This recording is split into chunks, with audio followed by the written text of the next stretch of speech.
السلام علیکم. په 1997 کې جمال نواز شریف د پاکستان دوه مرتبه وزیر اعظم جوړ سو نو د دې دا نارې هم وکړلې چې موږ به کچکول ماتو، یعنی بل چانه به قرضې نه اخلو او په هر سطح باندې به هر سړي سره احتساب به کیږي، کرپشن به ختمو او ملک خزانه به له پیسو نه ډکو. نو دغه پاره د داسې هم وکړو چې وزیر اعظم ته کوم پروتوکول به ملاو کېدل نو د دې دا ختم کړو او دای به په یو گاډي چې شورېده، یعنی د سره به پروتوکول نه په ملک کې به چې د کوم شادي بیا کېدله او دغه تقریباتو چې به چې مختلف قسمه کانې پخېدلې نو د دې دا بند کړې او دا یې ویله چې یو ډیش به چې پخېږي، یعنی یو قسمه سالن به پخېږي، زیاتې خرچې به نه کېږي. او بل طرف ته چې د کوم خلکو علاج دپاره 12 ملکانو ته ځي نو دا د بند کړلې چې دا خلک په علاج په پاکستان چې کوي. یعنی دغو خبرو مقصد دا و چې IMF ته موږ دا وښکاره کړو چې پاکستان چې زیاتې خرچې نه کېږي. بل طرف ته دی د دا ناره په ملک چې ولګوله چې ملک قرضې تاسو پرېکو او ملک بچ کو. نو دغه پاره د دې له کور نه 1 کروڑ روپۍ پاکستان په خزانه چې جمع کړي چې د کوم فوجي افسرانو او نور نوجوانانو دغه د خپلې تنخواګانې هم سره جمع کړي او پاکستان نه چې د کوم خلکو 12 ملکانو ته جي او الته مزدوري کوي دغه خلکو د په ایک ټیم باندې دی 45 کروڑ ډالر د پاکستان تر ولګلو. نو په کاغذو چې او په اخبارو چې بدو دا لیکل چې دا ډیر کامیاب سکیم ده، حالانکه دا ناکام وو ځکه چې کوم خلکو آلته قرضې ته ور باندې بینکو چې ډالران جمع کړیو نو ایغو خلکو ته هغه خپل پیسې هنسلې ملاو. حکومت په اولنیو میاشتو چې ښکارېدله داسې چې دا حکومت ډیر مضبوط ده،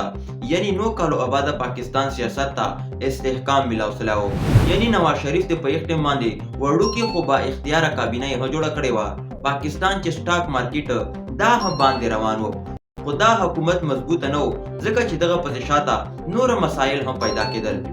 حکومت ته خپل ډیره ترجیح چې کوم حکومت تیرسلا و په ایغه کرپشن باندې ورکوله او بنظیري چې د کومې معاهدې 12 ملکانو سره کړې وي دو په ایغه باندې نظرثاني کوله.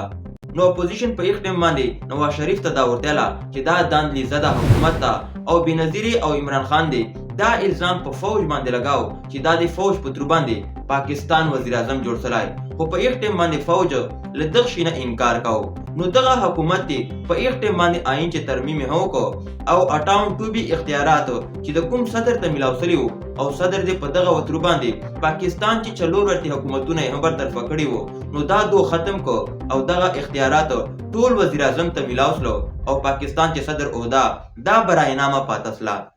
نو په دغه ټیم باندې دی پاکستان چې حالات سره خراب سلو، یعنی پاکستان وزیر اعظم نواز شریف او پاکستان چې کوم چیف جسټس وو سداد علي شاه نو دغه منځ اختلافات سره رالو. یعنی پاکستان وزیر اعظم دا غوښتله چې دهشتګردي وا چې کوم د کیسونه دي دغه لپاره موږ یو نوی عدالت جوړو او پاکستان سپریم کورټ دا ورتویله چې دا د توهین عدالت خلاف راځي، یعنی په دغه په باره چې دی د نواز شریف له دغه نه په ریټن فارم کې معافي هم غوښتله. خو چې چمال لږ وخت وته او چمال د ججانو تکراري کېدله نو دغه چې د نواز شریف ګوتې واللې نو دغه خلاف سجاد علي شاه دا ورته ویله چې ته داسې مه کوه. نو دغه دواړو منځ دلته اختلافات دومره سره زیات سله چې پاکستان چې یو وخت داسې هم راغی چې پاکستان چې 2 چیف جسټس او په یو وخت باندې 2 سپریم کورټ هم ولل. په یوه ټیم باندې پاکستان چې حالات دومره زیات خراب شو، یعنی پاکستان چیف جسټس په چې چمل توهین عدالت کیس ډیسکس کاو نو په ایغه ورځ باندې مسلم لیگ نون چې کوم کارکونان دي دوی سپریم کورټ باندې حمله وکړه. نو پاکستان فوج دی پاکستان چیف جسټس یعنی سجاد علي شاه په خپل محاصره چې واخیسته او په حفاظت سره کور ته ورساو. نو دغه سجاد علي شاه ته دی صدر حمایت هم حاصل وو خو په یک ټیم باندې صدر سره دا اختیارات نه وو، یعنی 58 اختیارات نه وو چې د اسمبلی باندې کړي وي او حکومت برطرف کړای وي. نو په یک ټیم باندې فوج